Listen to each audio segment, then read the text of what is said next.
femenina, la sabiduría femenina.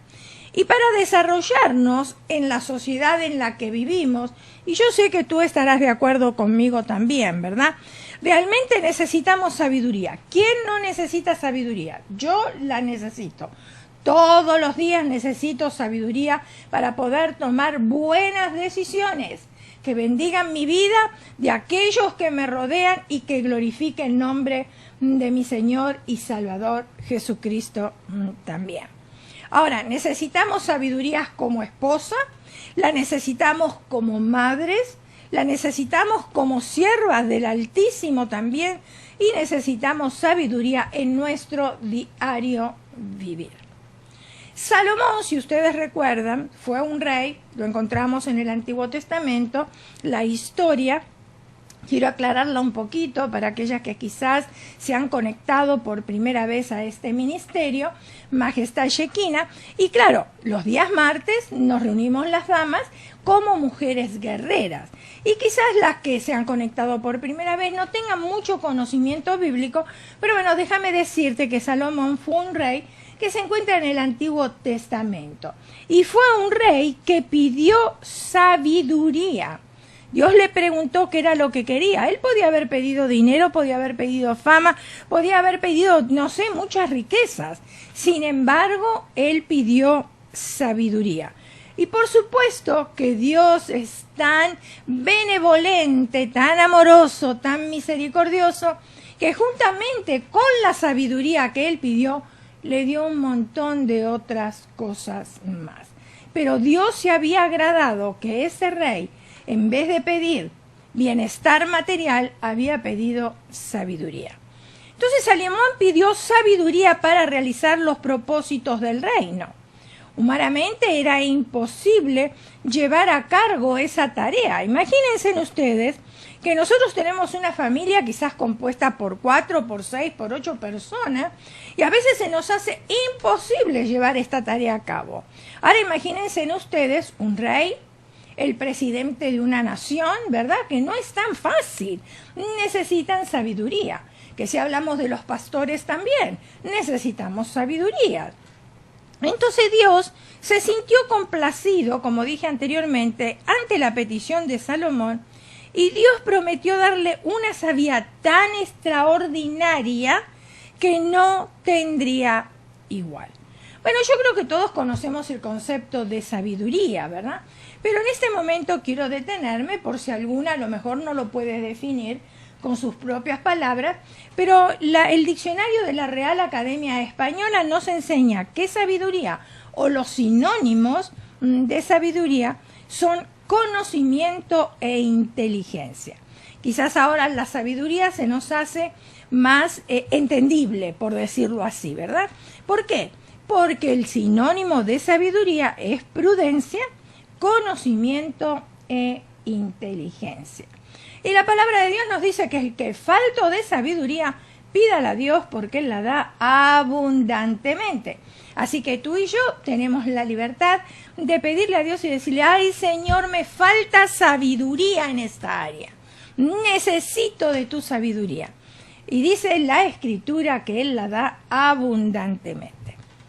Yo te voy a invitar a abrir en el libro de Job, el Antiguo Testamento, Job capítulo 28, versículo del 12 al 28. Si tú no tienes una Biblia ahí a mano, no te preocupes, puedes leerlo de la pantalla y así juntas seguimos la lectura. Y dice así la bella, la hermosa y la inalterable palabra de Dios. Mas ¿dónde se hallará la sabiduría? ¿Dónde está el lugar de la inteligencia? No conoce su valor el hombre, ni se halla en la tierra de los vivientes. El abismo dice, no está en mí, y el mar dijo, ni conmigo. No se dará por oro, ni su precio será a peso de plata. No puede ser apreciada con oro de Ofir, ni con ónice precioso, ni con zafiro. El oro no se igualará, ni el diamante, ni se cambiará por alhajas de oro fino. ¡Wow! ¡Qué tremendo! No podemos cambiar ninguna de estas piedras preciosas por la sabiduría, porque la sabiduría tiene mucho más valor que todas estas piedras. Versículo 18. No se dará mención de coral ni de perlas. La sabiduría es mejor que las piedras preciosas. No se igualará con ella topacio de Etiopía y no se podrá apreciar con oro fino. Versículo 20. ¿De dónde pues vendrá la sabiduría? ¿Y dónde está el lugar de la inteligencia? Porque encubierta está a los ojos de todo viviente y a toda ave del cielo es oculta. El Abadón y la muerte dijeron, su fama hemos oído con nuestros oídos. Dios entiende el camino de ella y conoce su lugar, porque Él mira hasta los fines de la tierra y ve cuánto hay bajo los cielos. Al dar peso al viento y poner las aguas por medida, cuando Él dio ley a la lluvia y camino al relámpago de los truenos. Entonces la veía Él y la manifestaba, la preparó y la descubrió también, y dijo al hombre, he aquí que el temor del Señor es la sabiduría, y el apartarse del mal, la inteligencia. Acá está la clave de todo lo que hemos leído.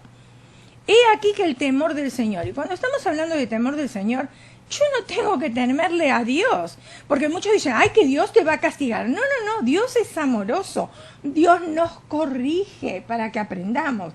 Entonces, el temor a Dios no es que tengo que tenerle miedo, todo lo contrario.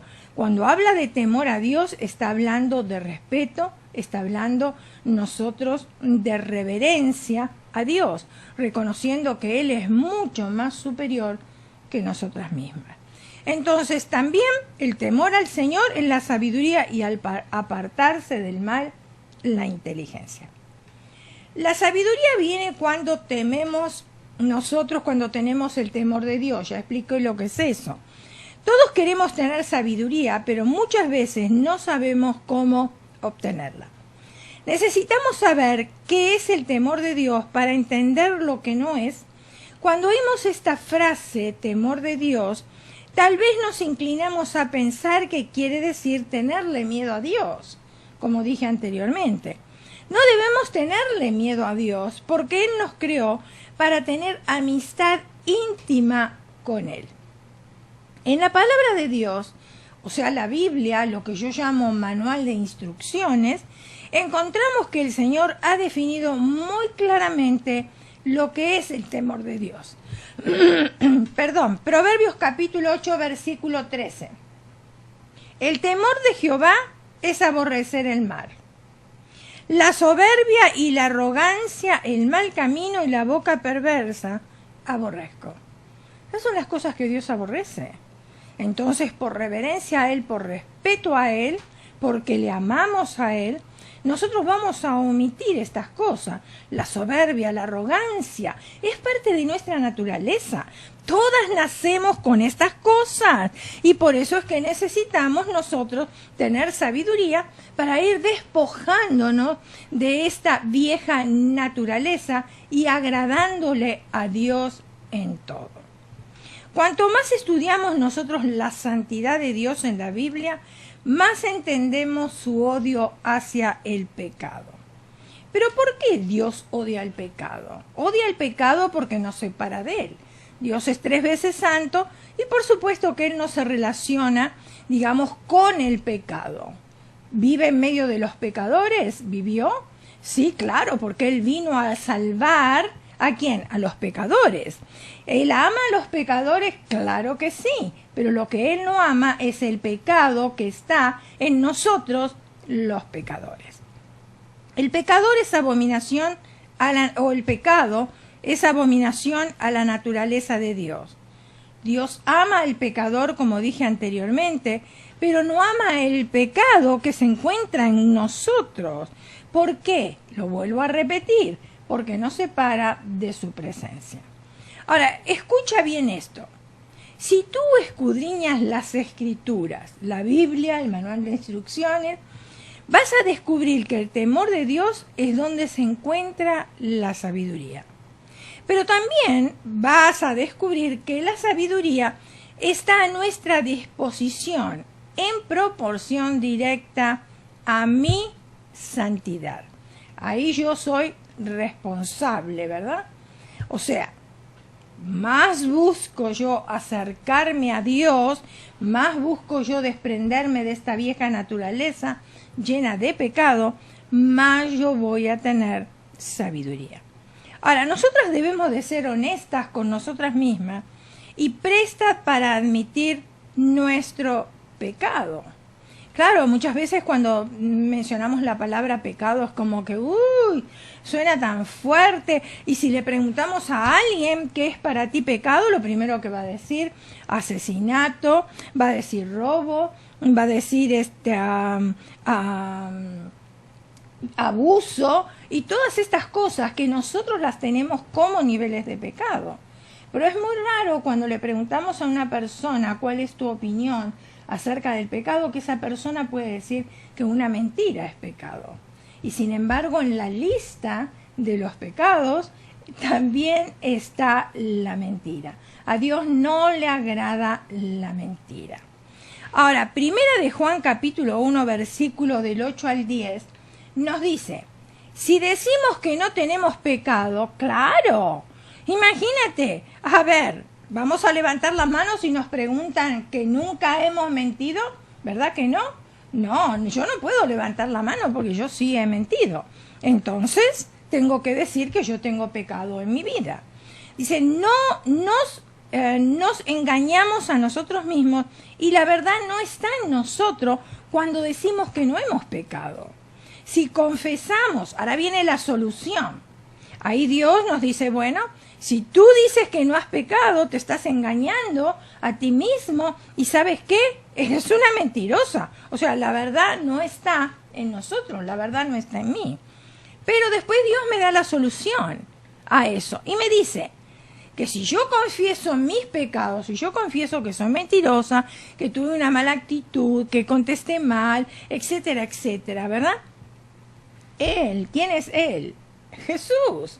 Él es fiel y justo para perdonar nuestros pecados y limpiarnos de toda maldad. Si decimos que no hemos pecado, le hacemos a Él mentiroso y su palabra no está en nosotros. Claro, porque todos sabemos que Él murió para pagar nuestros pecados. Todos nos hemos descarriado como ovejas. Cada cual se apartó por su camino, mas Jehová cargó en Él, en Jesús, el pecado de todos nosotros. Él se hizo maldito por nuestros pecados y Él es el intermediario entre nosotros y el Padre. Él nos defiende constantemente a través de esa muerte en la cruz y el derramamiento de su preciosa sangre. Ahora, Mateo capítulo 6, versículo 12, dice, si perdonamos perdónanos nuestras deudas, como también nosotros perdonamos a nuestros deudores. O sea, que si nosotros estamos recitando, muchas veces hasta lo sabemos de memoria, el Padre Nuestro, y decimos, perdónanos nuestras deudas, como también perdonamos a nuestros deudores. Cuidado con lo que estamos repitiendo, porque lo tenemos que analizar, lo tenemos que masticar, lo tenemos que creer. Le estamos diciendo al Señor, le estamos diciendo a Dios, que perdone nuestras deudas, o sea, nuestras ofensas, nuestras mentiras, de la misma manera que nosotros perdonamos a otros. Ahora yo creo que acá hay un poquito de conflicto, ¿verdad? ¿Por qué? Porque nos cuesta perdonar las deudas de otros. Sí queremos que nos perdonen a nosotros, pero a veces nos cuesta perdonar las deudas de los demás. ¿Por qué? Porque cuando una persona me hace algo, me hiere tanto, me lastima tanto, me duele tanto, que me cuesta perdonar. Ahora, es tan triste la condición de la iglesia actual, y estamos hablando de la iglesia, y cuán ligeramente se hiere el cuerpo de Cristo por cualquier cosa, que no me saludó, que no me miró, que sí esto, que sí lo otro, ¿verdad? Y se hieren con ofensas, con discusiones, con peleas los unos a los otros. Qué triste. Y necesitamos ser buenas comunicadoras nosotras de amor, aliento, consuelo y comprensión. Supongamos que se le acerca una persona y te pregunta a ti, ¿te gusta mi nuevo peinado? Es posible que a lo mejor a ti no te guste cómo luce, ¿verdad? Pero entonces, ¿cómo vamos a contestar? Porque nos hicieron una pregunta y nosotros no queremos herir a la otra persona.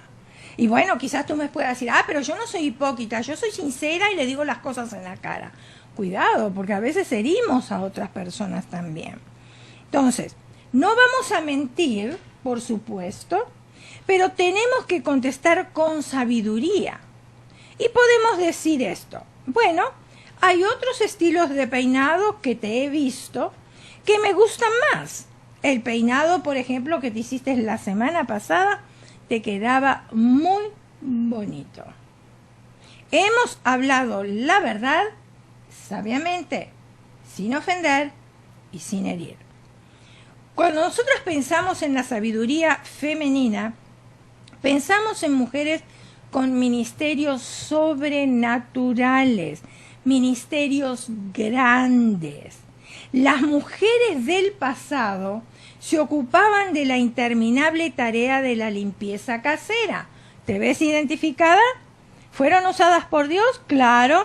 ¿Tenían las mismas necesidades que nosotros? También. ¿Tenían tareas para hacer? También. Entonces las mujeres del pasado también se ocupaban de lavar la ropa, de cocinar. Y te digo, que era mucho más dura la tarea para ellas. Porque lavar la ropa no era tan sencillo como ahora. No contaban con lavarropa. Tenían piedra y ahí tenían que lavarlas, ¿verdad? Y yo recuerdo haber visto a mi tía en Italia, en uno de los viajes a Italia, de haber visto a mi tía cómo lavaba en la piedra y también cómo ponía la ropa al sol para que se blanqueara, porque no usaban lavandina, no tenían lavandina o bleach, como le llamamos nosotros aquí. Cocinar no era tan fácil. Muchos de ellos tenían que encender el carbón. Ahora, piensa tú en los tiempos de Jesús. No era fácil cocinar, no era fácil, no tenían la harina procesada como la tenemos ahora. Ellos tenían que tamizar, tenían que sacarle la impureza a la harina, al trigo y bueno, la cosecha y cuántas otras cosas, ¿verdad? Y nosotras todavía nos quejamos. Y estas mujeres del pasado tenían que atender numerosas preocupaciones que daban también los hijos. Claro, pues nosotros leemos la palabra de Dios y todo parece perfecto, pero si en la palabra de Dios hubiesen contado tantos detalles, nosotros tendríamos que ir hoy a la iglesia, tendríamos que alquilar un ñojo, ¿verdad? Tendríamos que alquilar un camión para poder transportar la Biblia, porque sería tanto el escrito que encontraríamos en esas páginas de tantos detalles. Pero Dios en su sabiduría dejó lo que era necesario para nosotros entender, lo principal y lo primordial, ni nada más ni nada menos. Al igual que nosotras, estas mujeres del pasado se enfrentaban con sus vidas emocionales, las cosas que les gustaban y las que no les gustaban, sus frustraciones, sus temores. Y ha sido un placer y gran emoción para mí conocer a estas mujeres de la antigüedad a través de las páginas de la Biblia. Ya están cubiertas por el polvo y los escombros de la tierra. Y lo sorprendente, cuando las descubrí, noté que se parecían muchísimo a mí. De la sabiduría de alguna de ellas quiero hablar en esta hora. Te voy a invitar a abrir la palabra de Dios en Primera de Samuel capítulo 25 versículo 3. Dice, y aquel varón se llamaba Nabal. Ya saben a quién me refiero. Estuve hablando en otras semanas acerca de Abigail. No voy a hablar todo el tiempo de Abigail en esta hora. Abigail era aquella mujer de buen entendimiento, era una mujer sabia y de hermosa apariencia, pero el hombre, su esposo Nabal, era duro y de malas obras. No lo digo yo, lo dice la Biblia. Ahora notemos el contraste en este matrimonio, una mujer sabia y un hombre de malas obras, duro, ¿verdad? necio, etcétera, etcétera. Abigail, sabia y de hermosa apariencia, nos describe la Escritura. Su nombre significa regocijo a mis padres. ¿Cuántas sabemos que nuestros nombres tienen un significado? Bueno, Abigail significa regocijo a mis padres. Nabal, su esposo, como dije anteriormente, hombre duro y de malas obras, su nombre, ¿saben qué significa? Necio e insensato. Necio e insensato. Así que yo te aconsejo, si estás por tener un hijo, y especialmente varón, no le pongas Nabal, por favor, porque le estás profetizando sobre su vida. Un muchacho necio e insensato. ¿Verdad que a ti no te gusta eso, no es cierto? No, a mí tampoco. Muy bien, Proverbios capítulo 14, versículo 1 nos dice: la mujer sabia edifica su casa, mas la necia con sus manos la derriba. No le importa si se está destruyendo la casa, si están enfrentando por una necesidad, no le interesa. Pero la sabia trata de edificar, de sacar adelante el matrimonio y también la familia. Ahora, ¿qué queremos decir con una mujer sabia? Así como dice este versículo, ¿verdad? Es una mujer habilidosa, es una mujer cuerda, ¿ok? Cuerda, estoy hablando mentalmente, y prudente. Es una mujer que edifica, que construye, que levanta y que edifica al prójimo con su conducta. ¡Wow! ¡Qué barbaridad! Esta palabra sabia tan pequeña, de 5 letras, mira todo lo que significa. Es tremenda la definición que tiene. Ahora, cuando Nabal, el esposo de Abigail, se emborrachaba, perdía la vergüenza y la moral. Todo lo que sabía hacer era malo. Tenía malos pensamientos, se conducía mal para con los de su familia y los que no eran de su familia. Ofensivo, desagradecido con David, a pesar que David había protegido su ganado.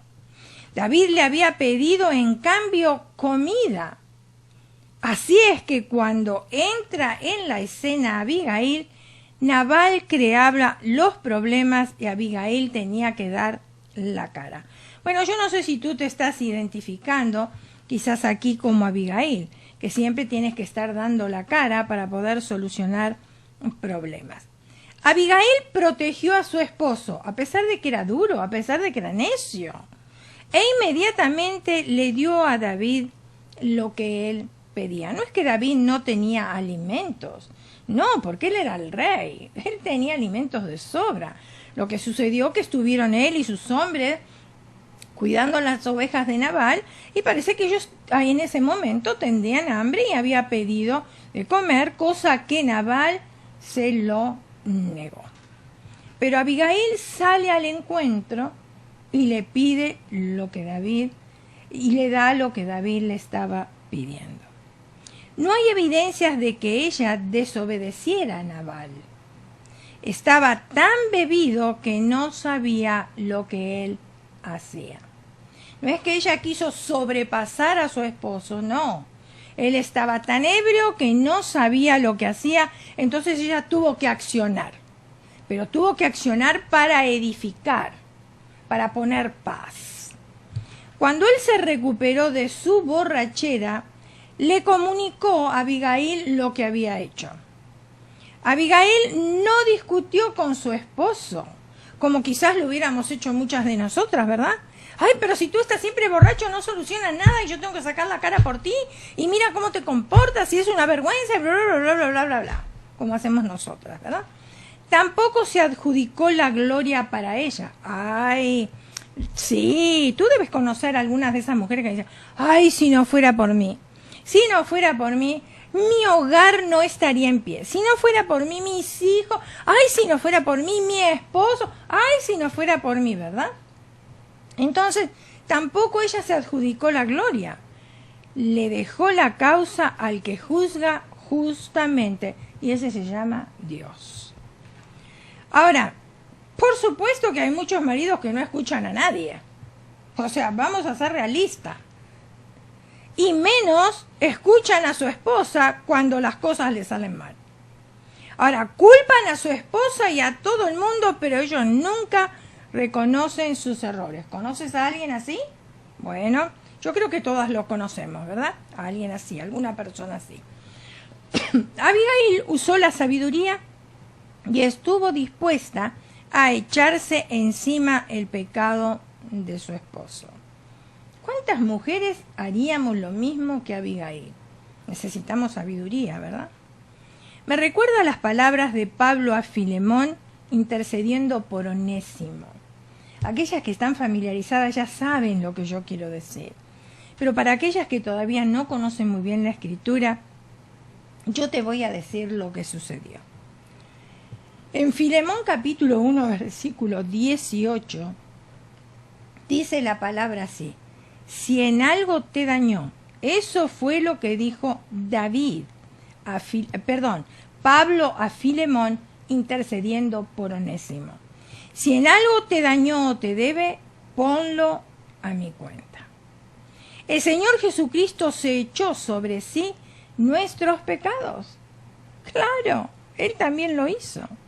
Isaías 53, versículos 4 y 5.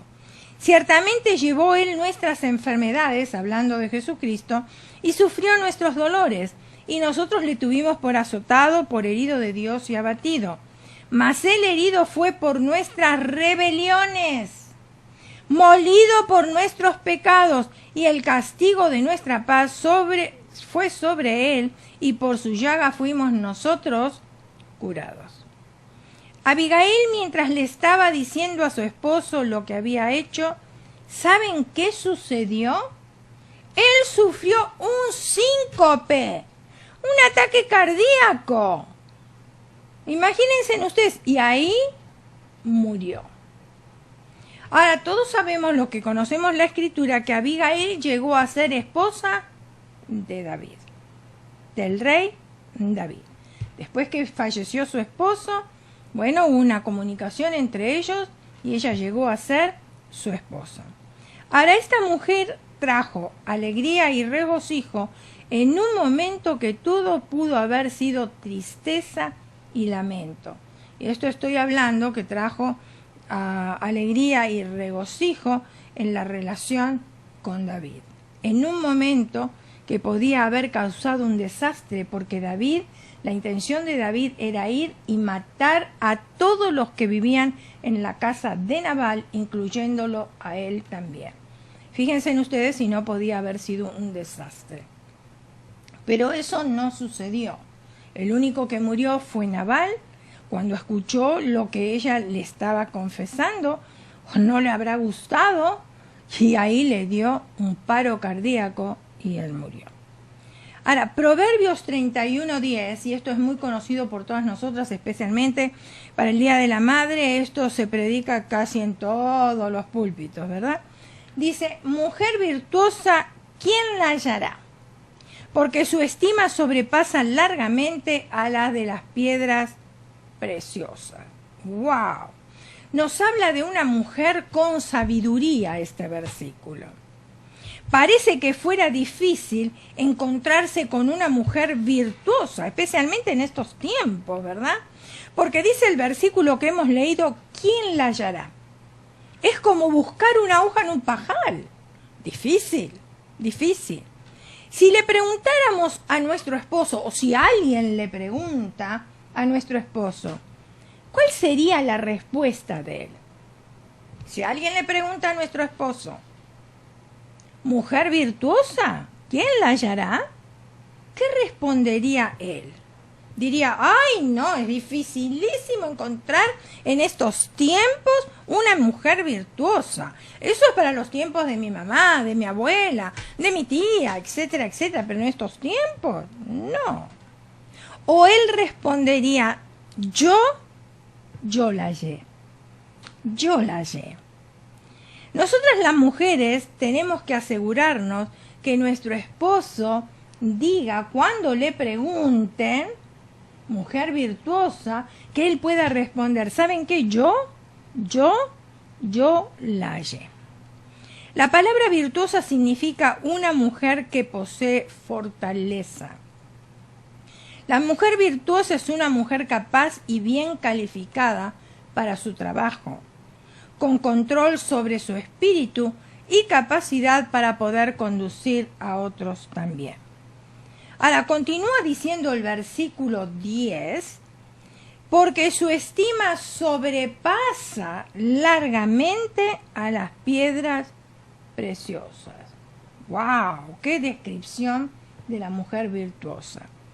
El valor de esta mujer, de la que habla la Biblia aquí, la mujer virtuosa, es tal que el esposo no la cambiaría por ninguna casa lujosa, ni por un Mercedes-Benz, ni por un Jaguar, ni por un Lexus. No, tampoco la cambiaría por otra mujer, ¿verdad? Este esposo no cambiaría a esta mujer ni por oro ni por diamantes, porque el valor de esta mujer no es un valor terrenal. No, esta mujer es producto de la sabiduría y experiencia de la práctica divina. Ha sido moldeada por Dios en lo que es y en lo que no es, y posee las inestimables cualidades que una mujer creyente pueda poseer. Su esposo sabe que ella nunca iría de una amiga ni de su madre para sacar los esqueletos del closet. Ustedes saben lo que yo quiero decir con esto. Hay mujeres que, bueno, a la primera que tiene un disgusto con el esposo o una diferencia de palabras, lo primero que hacen es correr de una amiga o correr de la madre y empezar a hablar mal del esposo. Qué triste, ¿verdad? ¿Por qué? Porque después el esposo y la esposa, ustedes saben que se arreglan, hacen las paces. Pero lo que ya esta mujer contó de su esposo quedó en la mente y en el corazón de la amiga o quizás de la mamá de los familiares. ¿Y cómo va a ser después para retirar todas esas palabras del corazón y de la mente de estas personas que salieron de su propia boca? Su esposo está confiado de que ella está contenta donde quiera que viva. Puede ser casa grande, puede ser un departamento, y que ella sería capaz de seguirlo hasta el fin del mundo, porque confía en él. Su esposo sabe que ella es competente, que cuando llega a su casa, el hogar y la familia están en orden y no en caos. ¡Ay, los niños buscando dónde están los tennis shoes! Bueno, se habrán perdido, pero cuando una mujer es, ¿verdad?, prudente, cuando una mujer llega a su casa, sabe dónde están los tenis shoes del esposo, de los niños, saben dónde está la camisa o el pantalón del esposo, saben dónde se encuentran los alimentos, etcétera, etcétera. Y este esposo, cuando llega a la casa, no se tropieza con los juguetes de los niños. Claro, por supuesto que no, porque ya la mamá le enseña a los niños a recoger sus juguetes. Su esposa lo espera a él y no con cara de vinagre, ¿verdad? Para decirle todo lo que sucedió en el día. Mira a tus hijos, que no son obedientes. Ay, porque tú sabes que en el trabajo, ay, la familia me tiene... No, no es así. La mujer sabia considera cada acto y cada palabra y luego solo hace y dice aquello que edifica y que ayuda. La mujer sabia sabe cómo arreglarse también. Esto no quiere decir que esta mujer virtuosa se ponga ropa de salir para limpiar los pisos de la casa. Yo no estoy diciendo eso. O que se ponga tacones para limpiar la casa, ¿verdad? Hasta ridículo sería. Esta mujer elige ropa que favorece su aspecto. En una oportunidad, una esposa tardó 2 horas en bañarse y arreglarse el cabello, depilarse las piernas, maquillarse, etcétera, etcétera. Cuando ya estaba arreglada, llega su esposo y le pregunta, ¿dónde vas tan elegante? Y ella respondió, tengo cita con el doctor. Entonces el esposo le dijo, me gustaría que alguna vez te arreglaras así para mí. ¿Te acuerdas cómo te arreglabas tú cuando estabas de novio con tu esposo? ¿Y qué pasó cuando nos casamos? ¿Ya no le damos la importancia? Andamos con el chongo, con la chancla y bueno, oliendo a frito, ¿verdad?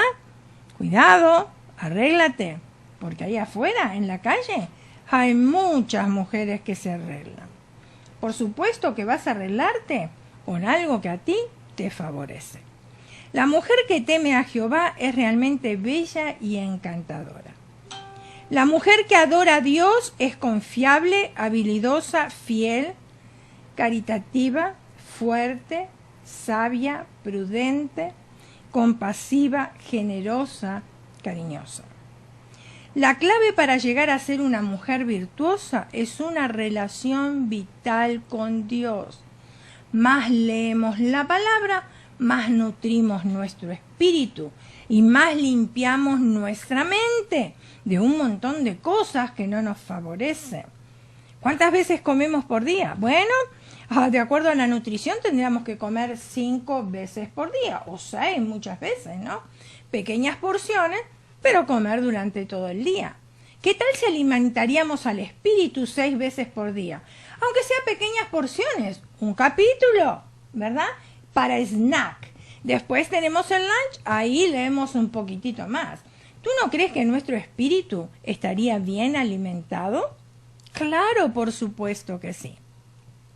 La clave para llegar a ser una mujer virtuosa es una relación vital con Dios. Y por supuesto, yo estoy diciendo de nutrirnos con la palabra, pero también comunicarnos con Dios a través de la oración. Él promete hacer de cada una de nosotras la clase de mujer que Él quiere que seamos. Más cerca estamos de Dios, más se cumple el propósito de Dios hacia nuestras vidas. Ahora, ¿saben también quién poseía sabiduría femenina? Bueno, otra mujer que ya está cubierta por el polvo y los escombros de la tierra, llamada Dorcas. Hechos capítulo 9, versículo 36, dice: entonces en Jope había una discípula llamada Tabita, que traducido quiere decir Dorcas. O sea, Tabita y Dorcas es la misma persona, porque en algunas iglesias tienen círculo Tabita, en otras tienen círculo Dorcas, y parecen 2 personas, pero no, es la misma. Y esta abundaba en buenas obras y en limosna que hacía. Dorcas era una mujer muy compasiva y benevolente. Era una discípula. Una discípula es una persona moldeable, una persona siempre que está dispuesta a aprender. Cristianas hay muchas, discípulas hay muy pocas. Ella había aprendido de memoria el versículo: amaos los unos a los otros como yo os he amado. ¿Dónde se encuentra ese versículo? Juan capítulo 15, versículo 12. Ella fue una hacedora y no solamente una oidora de la palabra. Lo que ella oía, lo ponía en práctica. Y eso es lo que Dios espera de nosotros. Cuando tenemos una relación vital con Dios, eso es lo que sucede. Oímos el mensaje y de ese mensaje, lo que a mí me queda, lo que yo tengo que cambiar, eso es lo que yo voy a poner en práctica. Dorcas no fue Débora, juez de Israel, tampoco una poetisa como Ana. No tenía hijos que dedicar a Dios como Salomé. No podía hacer nada espectacular. Su servicio era humilde, pero era útil. La costura, y usó su sabiduría para beneficiar a otros. En la obra del Señor,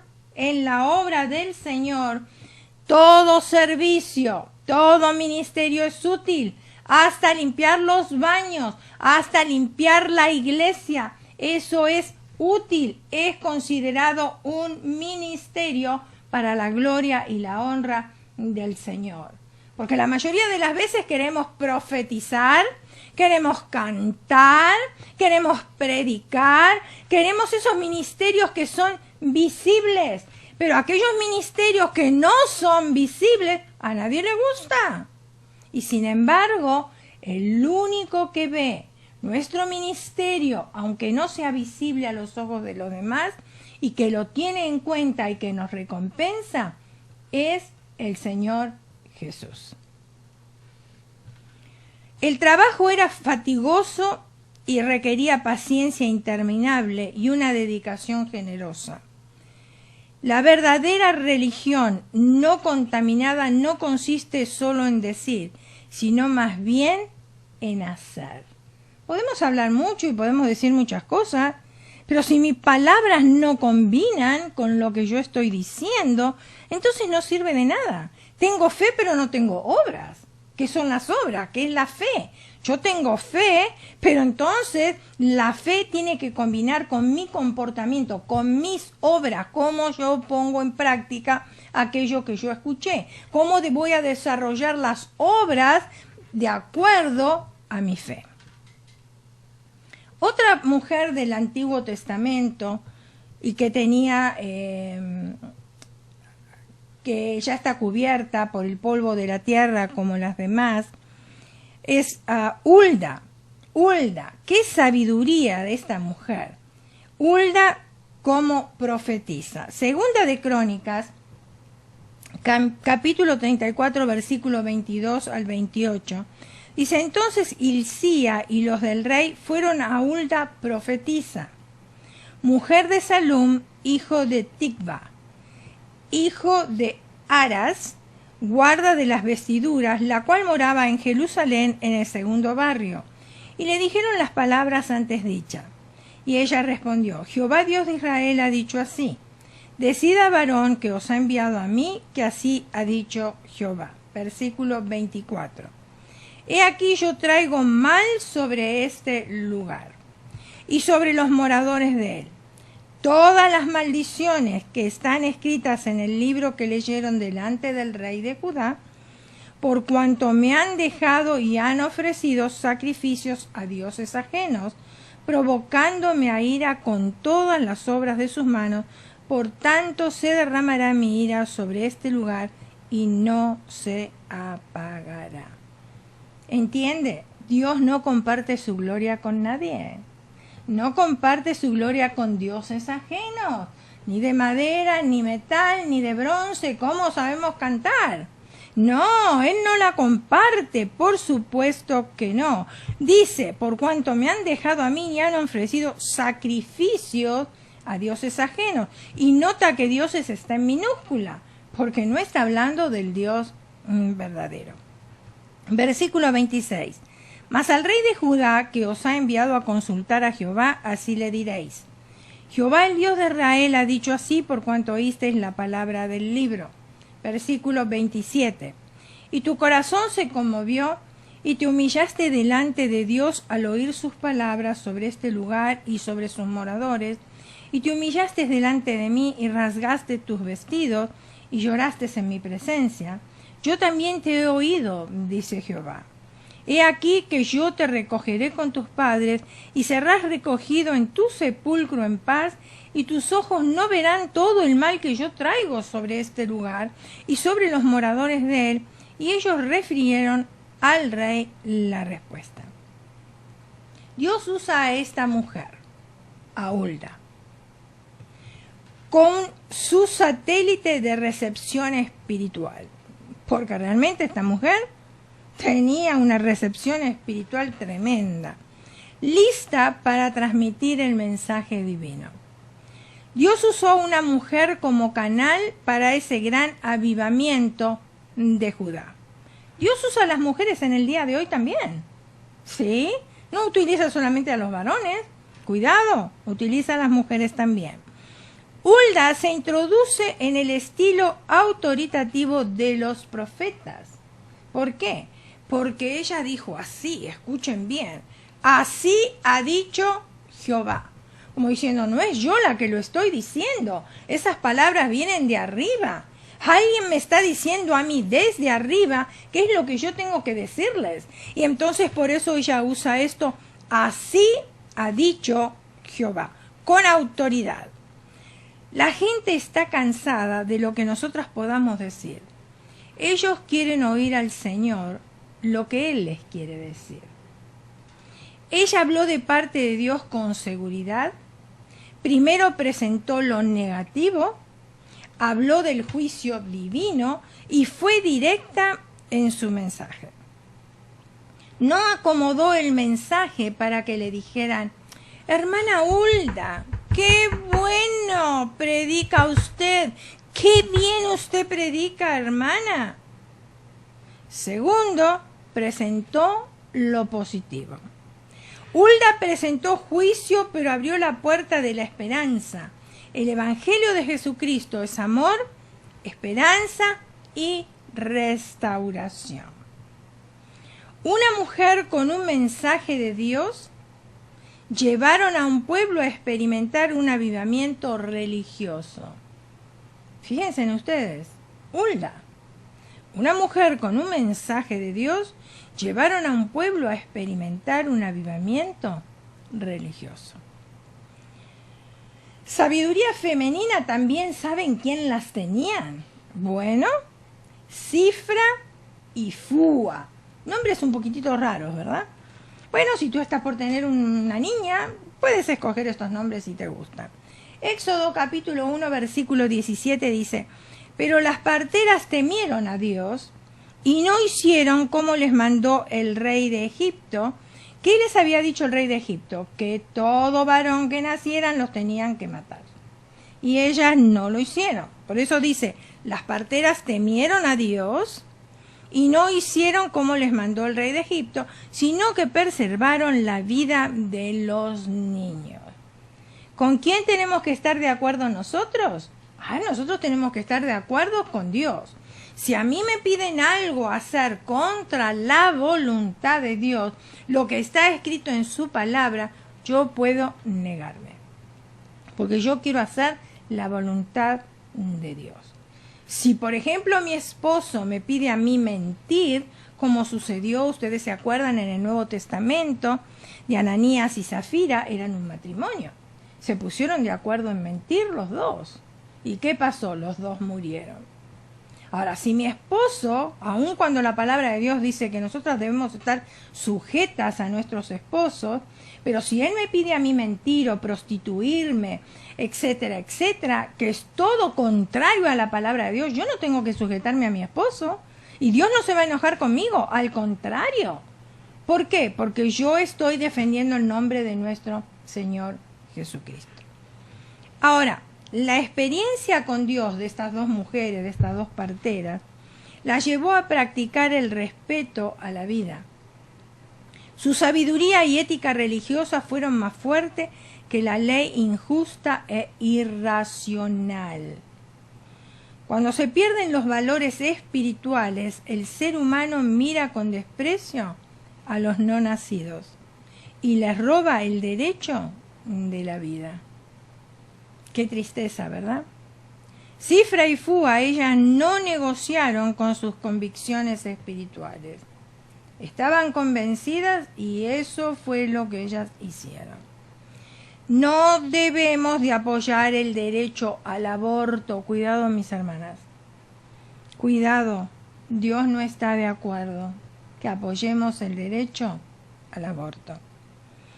Muchos adaptan su fe y sus principios a las exigencias de las necesidades. Sus decisiones son afectadas por la situación donde se encuentran. Quizás muchas digan, bueno, pero esta criatura ahora nació de una relación ilícita, esta criatura nació y yo no estoy casada, esta criatura viene, aunque tenga mi hogar bien formado y yo no tengo los medios. Bueno, déjame decirte que esa criatura no vino al mundo porque quiso. Esa criatura llegó al mundo porque tú la trajiste. Y si tú perseveras en tener a esa criatura, Dios te va a ayudar para sacarla adelante y te va a dar la sabiduría para que puedas tú alimentarla, hacerla crecer e inculcarles valores espirituales. También quien tenía sabiduría era María. Y vamos a Lucas capítulo 10 versículo 38 al 42. Y dice de esta manera: aconteció que yendo de camino, entró en una aldea y una mujer llamada Marta le recibió en su casa. No estoy hablando aquí de María, la madre de Jesús, sino de estas dos hermanas, María y Marta. Esta tenía una hermana que se llamaba María, la cual sentándose a los pies de Jesús oía su palabra. Pero Marta se preocupaba con muchos quehaceres y acercándose dijo: Señor, ¿no te da cuidado de que mi hermana me deje servir sola? Dile pues que me ayude. Respondiendo Jesús le dijo: Marta, Marta, afanada y turbada, estás con muchas cosas. Pero solo una cosa es necesaria y María ha escogido la buena parte, la cual no le será quitada. Para María, Jesús era más importante que la cocina y que la comida. María no quería perderse el estudio espiritual que el Señor compartía. Para ella lo que hablaba Jesús tenía prioridad. Y yo me imagino que si el Señor Jesús viene a mi casa o viene a la tuya, vamos a estar rodeándolo y escuchando su sabiduría, prestándole atención a sus palabras, ¿verdad que sí? Claro, porque yo no me quiero perder la oportunidad de escuchar al Maestro.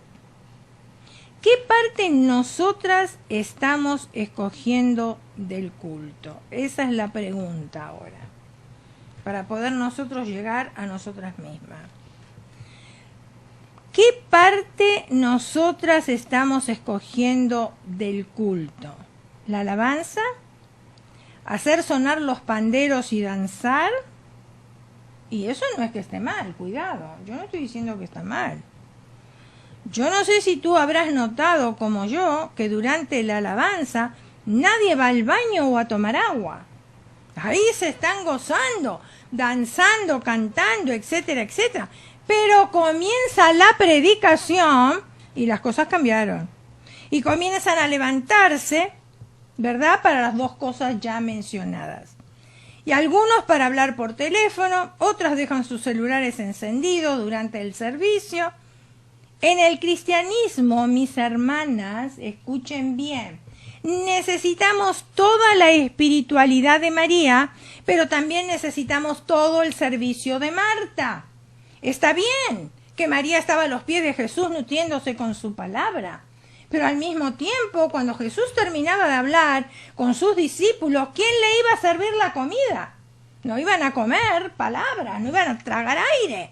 No, ahí tenía Marta la comida ya preparada y servida también. Entonces nosotros en el cristianismo necesitamos las dos cosas. Necesitamos la espiritualidad y también necesitamos el servicio. ¿Qué lugar ocupa la enseñanza en la disciplina de nuestros hijos? ¿Cuál es el lugar que ocupa? Salmo 127:3 nos dice: He aquí, herencia de Jehová son los hijos, y cosa de estima el fruto del vientre. Para Dios nuestros hijos tienen gran importancia aquí en la tierra. Y la Biblia dice que herencia de Jehová son los hijos. ¿Hemos recibido a nuestros hijos como una herencia de parte de Dios o lo hemos recibido como un castigo? Un predicador contaba la siguiente experiencia. Hace algunos años atrás estuve visitando la policía de menores y en esa oportunidad llegó una mujer llorando.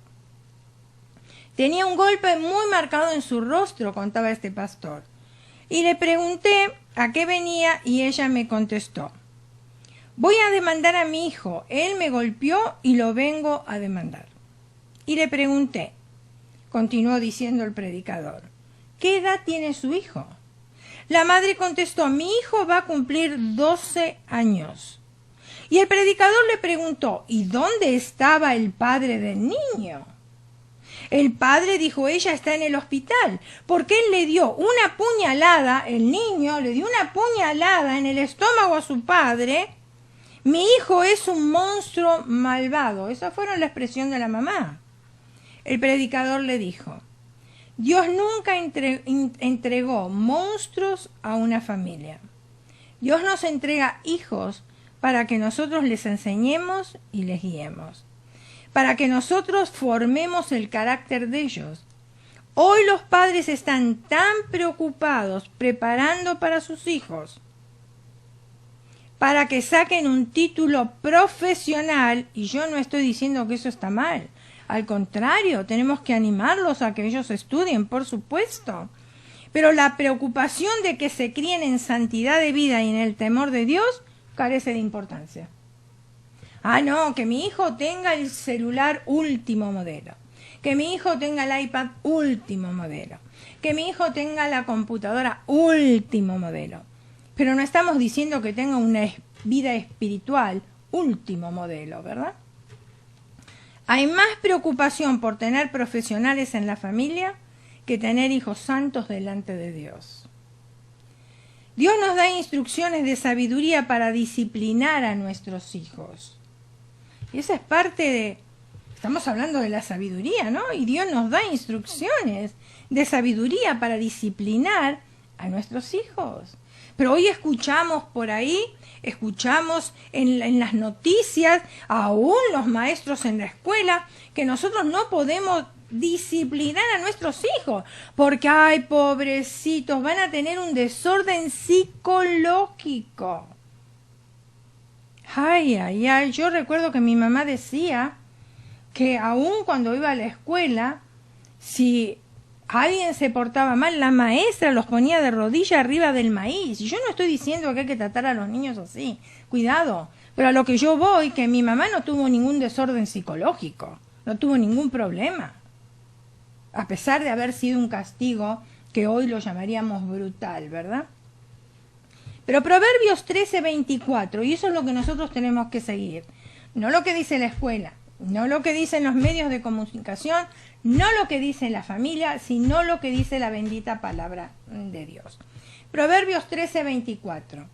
El que detiene el castigo a su hijo aborrece, mas el que lo ama desde temprano lo corrige. Palabra de Dios para ti y para mí. Yo no le voy a agregar nada. Lamentablemente muchos padres le hacen más caso a los que dicen los docentes y psicólogos que a los que dicen la palabra de Dios. Proverbios 19:18. Corrige a tu hijo en tanto que hay esperanza, mas no se apresure tu alma para destruirlo. Es para ti y es para mí. A los jóvenes de mi generación, nuestros padres nos corregían y no crecimos con complejo. Aprendimos a ganarnos la vida. Proverbios 22:15. La necedad está ligada al corazón del muchacho, mas la vara de la corrección la alejará de él. ¿Saben que nosotros tenemos todos un lugar muy acolchonadito que está detrás de la espalda abajo? Bueno, tú ya sabes dónde, ¿verdad? Que ahí le podemos dar a nuestros niños, que no les va a hacer absolutamente nada. No estamos diciendo que vamos a agarrar un bate y le vamos... No, no estamos hablando de eso, cuidado. No, la necedad está ligada al corazón del muchacho. Es la vieja naturaleza que tiene que ser formada, mas la vara de corrección la alejará de él. Mira, y tú vas a estar de acuerdo conmigo, nosotros crecimos con 3 canales y un televisor. Los jóvenes de este siglo tienen 350 canales, más Netflix, más YouTube, más PlayStation, más celular, y dicen que están aburridos. ¡Wow! ¿Cómo cambiaron las cosas, verdad? Ya, over the years, ¿cómo cambiaron? Quizás ellos piensan, ay, pero ustedes qué anticuados. Sin embargo, nosotros no nos aburríamos, jugábamos. Ay, yo me acuerdo cómo cazaba las luciérnagas y me hacía anillos con las luciérnagas o las mariposas y cómo nos divertíamos. Y nos encontrábamos todo tan lindo y un convivio tan hermoso con las amigas. Proverbios capítulo 23, versículo 13 y 14. No rehuses corregir al muchacho, porque si lo castigas con vara, en ese lugar acolchonado que te dije antes, no morirá. Lo castigarás con vara y librarás su alma del Seol. El Señor quiere bendecir a los que sirven y crecen a sus hijos en sabiduría, que edifican su hogar en sabiduría, que toman decisiones con sabiduría, que se comportan con sabiduría. Santiago capítulo 1 versículo 5.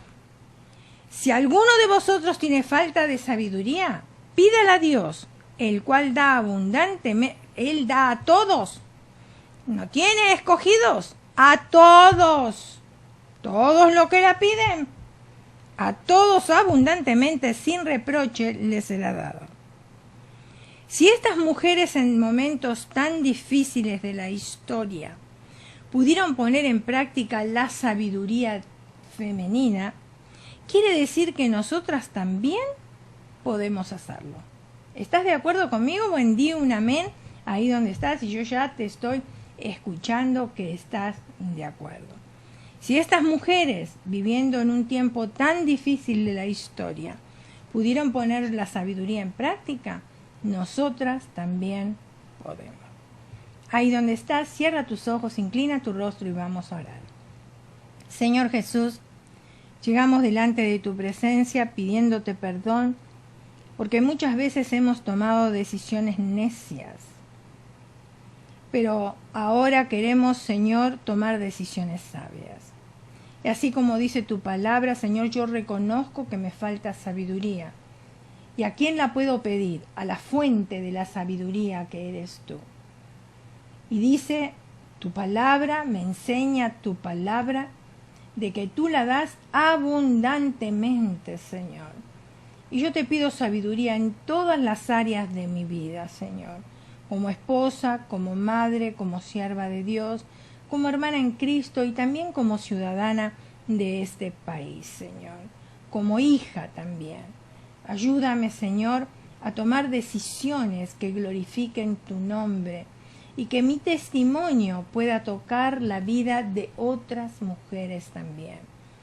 Y yo estoy segura que cada mujer que está sintonizando en esta hora, Señor, mujeres guerreras, y han escuchado tu palabra, están de acuerdo conmigo, y que cada una de ellas también están clamando por sabiduría, Señor, en todas las áreas de su vida.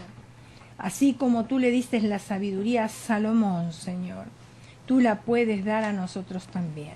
Así como tú le diste sabiduría a todas estas mujeres que hemos hablado, Señor, que ya están cubiertas, Señor, por el polvo y los escombros de la tierra, y que son tan igual a nosotras, pero que tú las has usado y les has dado sabiduría. Señor, tú nos puedes usar a nosotras y también darnos sabiduría. Bendice a tus hijas ahí donde se encuentran. Llénalas de tu paz, de tu amor, de tu misericordia y de sabiduría en gran manera, Señor. Llena sus hogares también con la sabiduría que viene de lo alto. Lo pedimos con acciones de gracias en el nombre de Jesús. Y todas decimos amén, amén y amén.